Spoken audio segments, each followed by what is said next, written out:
over a power line. Now, whatever this was, and this was the devil monster, I can't think of the exact name they used for it, in New Jersey. And they said that this seemed to be almost impossible, that somebody could lift a cow and throw it over a power line.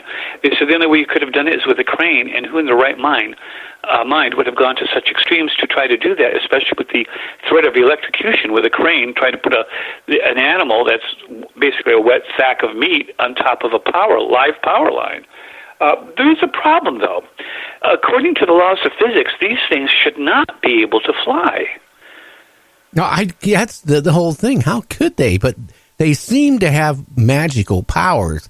Again, like what this lady told, her friend who told Tom, the thing like levitated off the ground and then started flying. This trucker in Eugene, Oregon said that the creature levitated off the ground and then, opened up its wings and flew off. We get that a lot. The thing seems to be able to float up vertically. Even in the Point Pleasant sightings, it could float vertically upwards and then shoot off horizontally and flap its wings. But how it's levitating, we don't know. There's a problem. For a human being, even smaller than the size of these things are supposed to be, you'd have to have a 20-foot wingspread in order for them to fly, but a human still couldn't fly. They simply don't have the musculature to be able to lift off the ground. You'd have to have very strong muscles up there to do it. And it does defy the laws of physics. So some people wonder if they don't have some artificial means of levitating. It has to be. Again, I sent an email off to this trucker. And, again, like he said, quote unquote, it levitated off the ground for a few seconds. And he thought the guy was going to put his arms out, but it turned out to be wings. And then it flew off. But the whole time this was going on, whatever it was just glaring at him. Could you imagine how eerie that would be? You get that glaring thing a lot. People refer to it as mesmerizing or hypnotizing. Also, it causes great shock and trauma. One woman had to seek out professional help, therapeutic help, because of staring into its eyes. So, but apparently it doesn't seem to do it with animals. The dog at Point Pleasant that went after it did not seem to be affected by the eyes. Of course, the dog then disappeared, and a dead dog was seen on the road later by another couple when the thing was flying alongside their car. And they wondered if it wasn't the same dog later on that it had killed it. And there were animal mutilations in the area at that time. And just a few days before, there had been UFO sightings in the same area. Some people wonder if it isn't an alien pet, which seems a bit extreme to me. But, when you don't know what something is, you think of any sort of answer that's possible. And then also there's the character Indrid Cold, who has been seen and heard by quite a few people, and no one can account for what he is either. Could they actually be aliens, a species of a alien? They could be a natural cryptid creature of this earth, which seems unlikely to me since they seem to defy the laws of physics. They could be from another planet and have come on UFOs, because there are often UFO sightings in or around the time that these things seem to appear in those areas. Or they could be a trans-dimensional being. And by trans-dimensional, I don't mean they're from another dimension. I mean they are a product of this earth, but our earth may exist in more than 3 dimensions. And they may be in and out sort of that other dimension. That would explain how they could fly in their own dimension, but it doesn't explain how they could fly in ours, where gravity would seem to dictate they could not. Well, yeah, I would think about that. I remember one of the scientists, was telling me back 2 years ago that, our dimensions, as something was living on our planet, on your street, in your house, you would never see it if it was in another dimension. Well, you might actually, because you have heard of the concept of shadow people, right? Oh, yes. Right. They could be trans-dimensional beings, too. We're just getting glimpses of them at different times in different ways. In fact, what we think of as ghosts might be actually trans-dimensional beings that would sort of in and out of our reality. They could, and actually, it's hard to explain, but they could be a part of our Earth, a natural part of it, just a part of the reality of our Earth that we're not aware of, any more than someone who's blind doesn't know what light looks like if they're blind from birth, or colors. They just have no concept of it and wouldn't. We might be the same way. We might be blind to this other dimension that exists here right alongside of us. Well, maybe that also shows that these cryptids, like especially like Mothman, I haven't heard of any outright aggression towards humans. Have you? I mean, I've seen where they, have kind of tormented people and things like that, or stared at them, but I certainly haven't heard where they have attacked a human being and tried, munching on them or anything. Well, are we talking about cryptids in general here, or the Mothman in particular? Mothman right now, but then we can talk about cryptids, too, yes. Okay, well, with Mothman, there is the example of the dog, apparently. There's also the example of cattle mutilations. This was in 1966. No one in America had heard of animal mutilations at the time.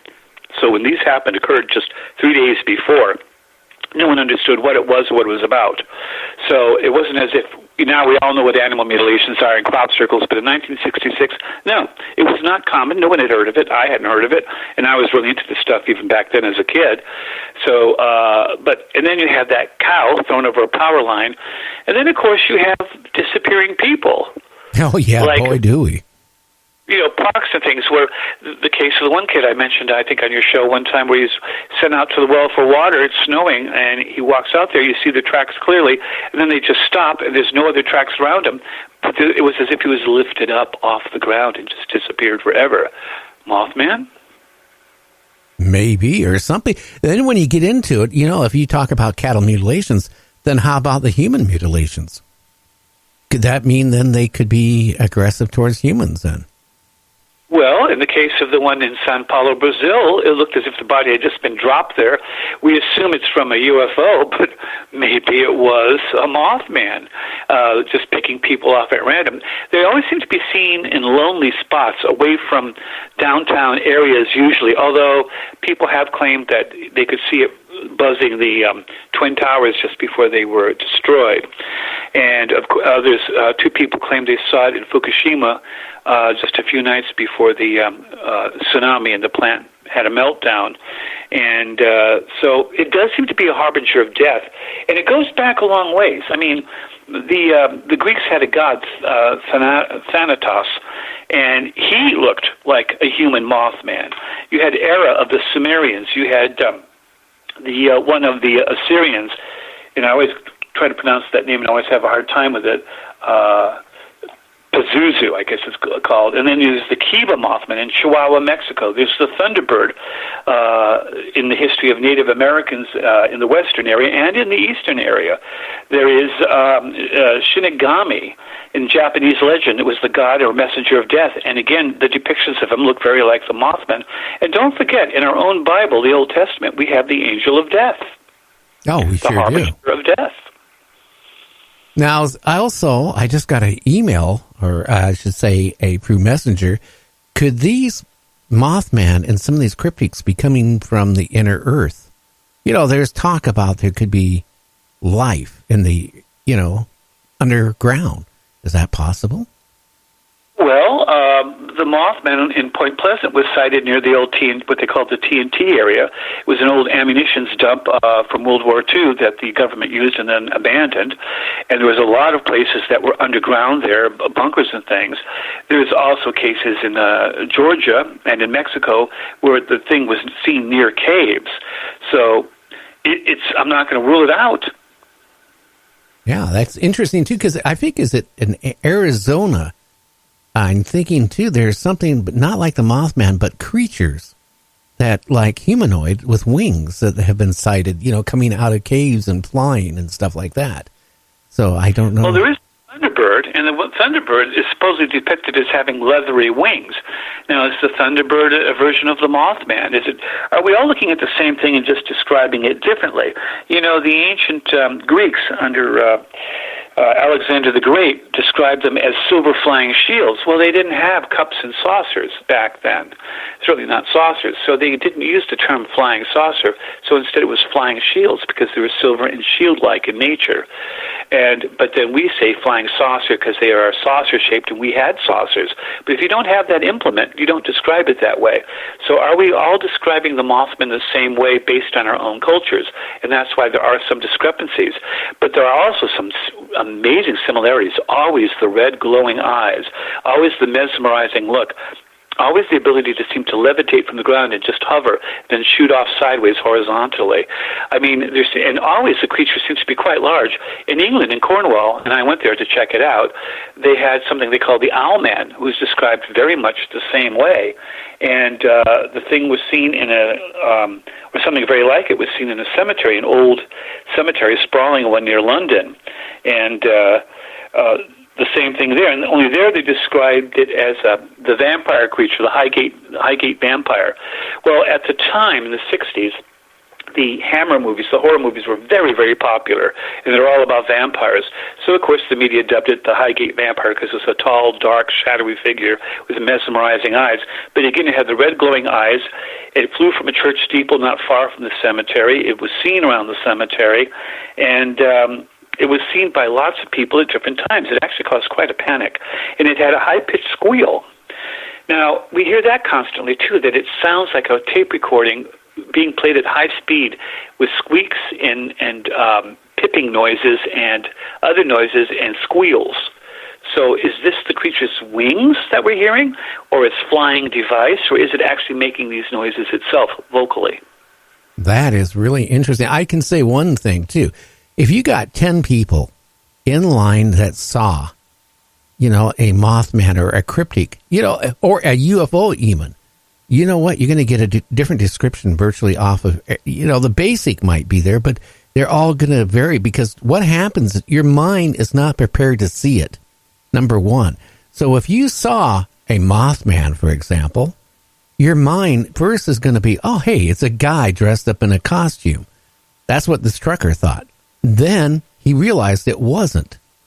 You go into, your brain shuts down for a minute because it goes into shock. So maybe that's why we're seeing these different variations of what, the wings look like, or the texture of the wings, or what their face looks like. Hey, Rob, we need to go on a break for the stations. We'll be back in 2 minutes. So just hang in there and we'll be right back. Sure.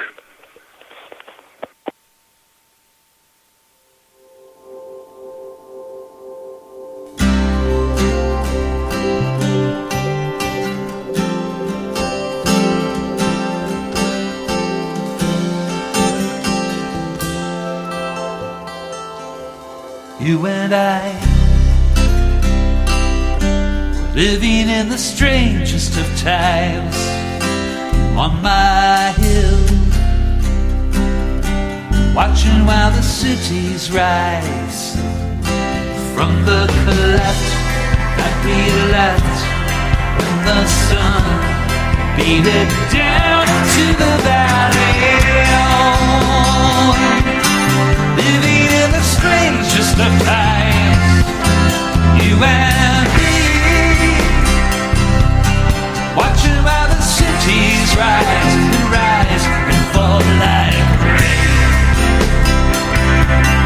Seems that I knew you before, but when I knew you again. Funny how the colors bend when lifetimes start to blend. And we've been spinning mysteries bandana. Oh, living in the strangest of times, you and me, watching while the cities rise and fall like rain. If you would like to hear Night Dreams Talk Radio on your local radio station, let them know. Tell them to check out www.nightdreamstalkradio.com, and thank you. You can advertise your business on Night Dreams Talk Radio, and you will be heard worldwide. Why not contact us at nightdreamstalkradio@gmail.com. Night Dreams Talk Radio, After Dark, wants to give a big shout out to all the truckers that listen to our show. You are listening to Night Dreams Talk Radio Network, from our compound to you worldwide, with your host, Gary Anderson. And here I am, and we're talking with Rob. We're talking about, cryptics, Mothman. Have you seen one? If you have, well, send me an email and tell me what you saw. You can get a hold of us at nightdreamstalkradio@gmail.com.